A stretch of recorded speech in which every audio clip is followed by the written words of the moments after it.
नहीं विद्या, मास्टर जी मेरे गुरु हैं। गुरु भगवान समान होता है और भगवान के घर डाका नहीं डाला जाता रे।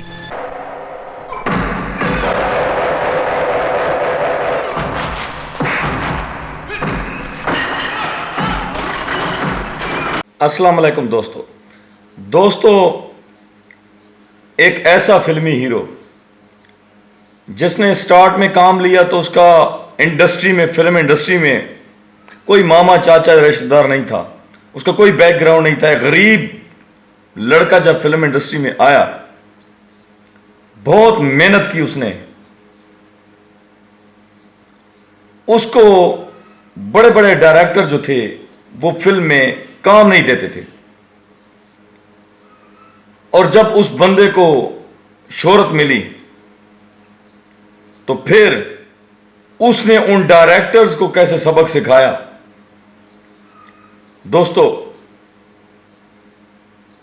क्योंकि वक्त हमेशा एक जैसा नहीं रहता, वक्त एक दफा पलटा जरूर खाता है। तो और आज मैं मिथुन चक्रवर्ती के बारे में, मेरे आज का व्लॉग है, उनका और सुल्तान राय साहब का एक आपस में ताल्लुक था, एक निस्बत थी। जिस तरह सुल्तान राय साहब ने फिल्म इंडस्ट्री में कदम रखा, बहुत ज्यादा मेहनत की। सुल्तान राय साहब का भी कोई फिल्मी बैकग्राउंड नहीं था और मिथुन चक्रवर्ती का भी कोई फिल्मी बैकग्राउंड नहीं था, लेकिन राय साहब की तरह मिथुन ने भी मेहनत की और फिल्म इंडस्ट्री में नाम बनाया। और 80 की दहाई तो जमाने ही मिथुन चक्रवर्ती का था। उन्हें सबको बता दिया कि मैं ये चीज हूं कि जो शख्स मेहनत करता है ना, उसको मेहनत का सिला जरूर मिलता है। ये हसद, तकब्बुर, ये सारी चीजें उधर ही रह जाती हैं। तो दोस्तों, आज आपके साथ एक वाकया शेयर करूंगा। आपने मेरी वीडियो लाजमी देखनी है, मेरे चैनल को सब्सक्राइब करना है, कमेंट करने हैं और वीडियो को लाइक करना, और कमेंट में आपने बताना है कि क्या वाकई आपका पसंदीदा हीरो मिथुन चक्रवर्ती है। दोस्तों, सुल्तान राय साहब से हम पहले शुरू करते हैं कि कैसे उन्होंने स्ट्रगल की। 60 की दिहाई में सुल्तान राय साहब ने फिल्म इंडस्ट्री में कदम रखा। इससे पहले वो छोटे मोटे एक्स्ट्रा के रोल किया करते थे और एक छोटे से छोटे रोल के लिए भी अपनी जान मारा करते थे, मेहनत करते थे। फिर दोस्तों, सुल्तान राय साहब ने 60 की दिहाई से स्टार्ट लिया।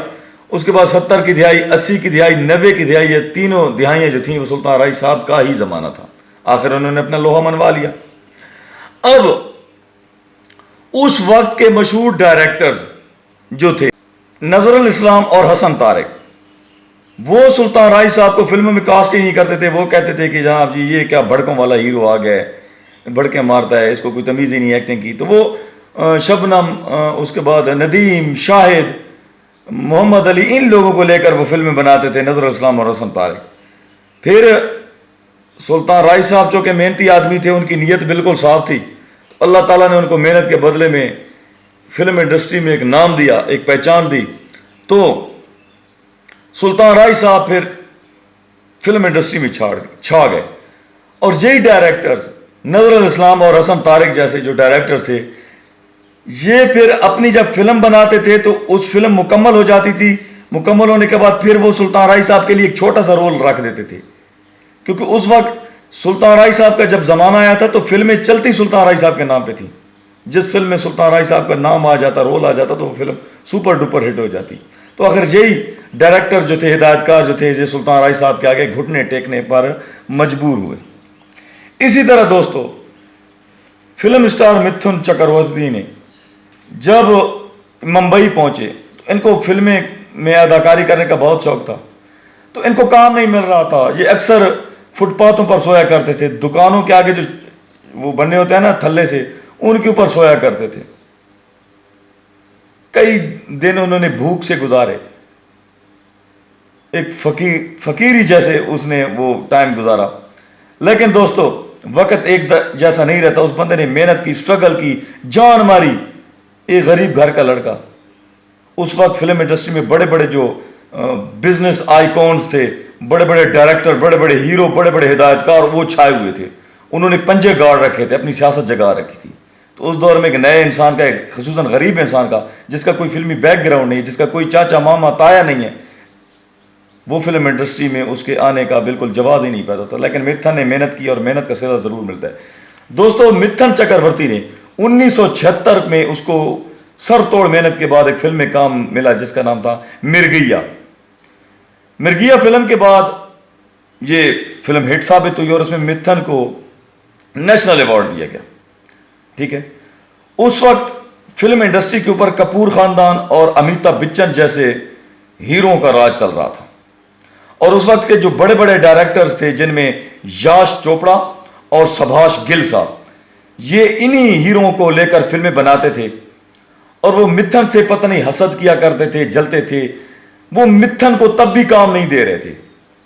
फिर जनाब मिथुन ने एक और फिल्म बनाई 1989 में जिसका नाम था 1976 में मिर्गिया बनाई थी, 1989 में सुरक्षा। यह फिल्म भी सुपरहिट हुई और मिथुन सुपरस्टार बन गया। लेकिन फिर भी याश चोपड़ा और सुभाष गिल और कई ऐसे हिदायतकार जो मिथुन से नफरत करते थे, उसे जलते थे, हसद करते थे, वो उसको काम नहीं दे रहे थे। ठीक है, अब याश चोपड़ा हिदायतकार ऐसा हिदायतकार है जिसने भारत के लिए लेजेंडरी फिल्म दी है, लेजेंडरी हिदायतकार था। बड़ी बड़ी फिल्में दी उसने, अमिताभ बच्चन को लेकर बड़ी बड़ी फिल्में बनाए जो कि बॉलीवुड की हिस्ट्री में एक सुनहरी बाब है। उसने उस वक्त अमिताभ बच्चन को लेकर जो फिल्म बनाई, इसमें दीवार, काला पत्थर और त्रिशूल, ये फिल्में बनाई। अब 1982 में, 1982 यानी कि 80 की दहाई तो मिथुन की दहाई बन गई। ये कैसे डेब्यू हो रहा है? हिदायतकार बी सुभाष ने मिथुन को लेकर एक फिल्म बनाई डिस्को डांसर, जिसने पूरी दुनिया में तहलका मचा दिया। इसने उस वक्त 100 करोड़ का दोस्तों बिजनेस किया जो कि एक रिकॉर्ड है। इस फिल्म के बाद, डिस्को डांसर के बाद, मिथुन जो थे वो सुपर डुपर स्टार बन गए। ठीक है, दुनिया भर की लड़कियां उनके साथ वो उनकी फैन बन गई, उनका चर्चा होने लग गया और वो एक सुपरस्टार बन गए। और उन्होंने अमिताभ बच्चन और कपूर खानदान के जितने भी हीरो थे उनको पीछे छोड़ दिया, सबके सब आइकॉन्स को। ठीक है, और बी सुभाष एक बहुत बड़े डायरेक्टर की सूरत में उभरे। उसके बाद दोस्तों फिर भी याश चोपड़ा और सुभाष गिल ने फिर भी मिथुन को फिल्मों में काम नहीं दिया। ठीक है दोस्तों, अब उन्होंने, याश चोपड़ा ने एक और फिल्म बनाई मिथुन के मुकाबले में, इसका नाम था सिलसिला, जिसमें उन्होंने अमिताभ बच्चन को हीरो रखा, लेकिन यह फिल्म भी फ्लॉप हो गई। अब दोस्तों एक वाकया शेयर करना चाहता हूं कि कैसे मिथुन के साथ जो जलते थे। 1978 में त्रिशूल जब बना रहे थे याश चोपड़ा, तो मिथुन इसके दफ्तर में गए तो मिथुन ने कहा कि मुझे काम चाहिए फिल्म में। तो हालांकि मिथुन इससे पहले मिर्गिया फिल्म बना चुके थे। ठीक है, तो उन्होंने कहा नहीं जी, मैंने आपको काम नहीं देना, मेरी फिल्म में आपके लिए कोई रोल बनता ही नहीं है। तो उसने मिथुन को वापस मोड़ दिया क्योंकि याश चोपड़ा गरूर और तकब्बुर में आ गए थे। तो मिथुन वापस आ गए। अब जमाना सदा एक जैसा नहीं रहता। अब फिर जब मिथुन ने बनाई ये क्या नाम है फिल्म का, सुरक्षा, और उसके बाद डिस्को डांसर तो मिस्टर सुपरस्टार बन गए और 80 की दहाई की सबसे जबरदस्त फिल्में मिथुन को ही मिली और मिथुन ने इन फिल्मों में अपना नाम बनाया और 80 की दहाई के सुपरस्टार हीरो थे मिथुन, जिसने अमिताभ बच्चन और बहुत से हीरोओं को पीछे छोड़ दिया। अब याश चोपड़ा जो भी फिल्म बना रहे थे उसकी नाकाम हो रही थी, उसका सारा सरमाया डूब रहा था। इस तरह सुभाष गिल का भी यही हाल था क्योंकि मिथुन को उन्होंने फिल्म में हीरो लेना नहीं था और मिथुन के बगैर उनकी कोई फिल्म हिट होनी नहीं थी। वो डिपेंड कर रहे थे अमिताभ बच्चन के ऊपर, लेकिन अमिताभ बच्चन जो फ्लॉप जा रहे थे, मिथुन के मुकाबले में फ्लॉप जा रहे थे, लेकिन वो अपनी जिद पर अड़े रहे और अपना नुकसान करते रहे। और उधर बाकी डायरेक्टर के साथ मिथुन फिल्में बना बनाकर वो कामयाब, उनकी फिल्में भी, क्योंकि 80 की दहाई का जमाना देखने ही मिथुन को चाहता था। ठीक है, अब दोस्तों जमाना एक जैसा नहीं रहता। जब 1988 आया तो 1988 में याश चोपड़ा ने एक फिल्म बनानी शुरू की, एक फिल्म पर काम शुरू किया जिसका नाम था विजय। इस फिल्म में उसने अनिल कपूर का जो विजय फिल्म में किरदार अनिल कपूर ने अदा किया है, उस किरदार के लिए उसने मिथन को कहा, वो मिथन के घर चल कर आया था कि आप प्लीज मेरी फिल्म में काम करें। तो मिथन ने उसको फिल्म वो साइन कर ली, लेकिन जब उसके काम का वक्त शुरू हुआ है मिथन के यश चोपड़ा की फिल्म विजय में, तो मिथन ने डेटें मांगनी शुरू कर दी, आज की डेट जी, कल की डेट, परसों की डेट, और वो जानबूझकर उसको टालते रहे, शूटिंग पर नहीं आए। इतना यश चोपड़ा को मिथन ने सताया ना कि वही बदला ले रहे थे, वही उसी फिल्म का तरशोल फिल्म का बदला ले रहे थे मिथन यश चोपड़ा से।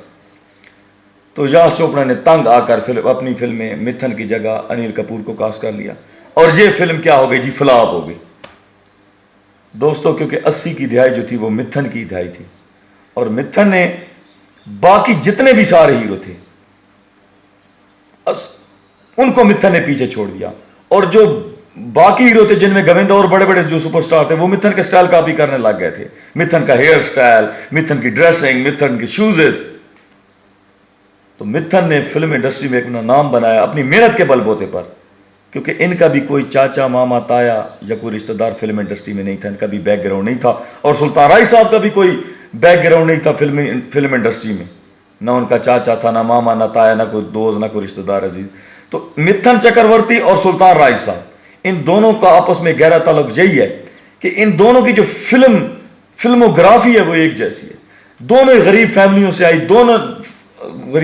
से आए, दोनों ने एक्स्ट्रा के किरदार अदा किए, दोनों ने अपनी फिल्म इंडस्ट्री में नाम बनाया, अपनी जगह बनाई, अपना मकाम बनाया, और ऐसा मकाम बनाया कि जिसने बड़े बड़े हीरो को, बड़े बड़े टाइफून्स को, बड़े बड़े डायरेक्टर्स को, प्रोड्यूसर को उनके सामने घुटने टेकने पर क्या कर दिया, मजबूर कर दिया।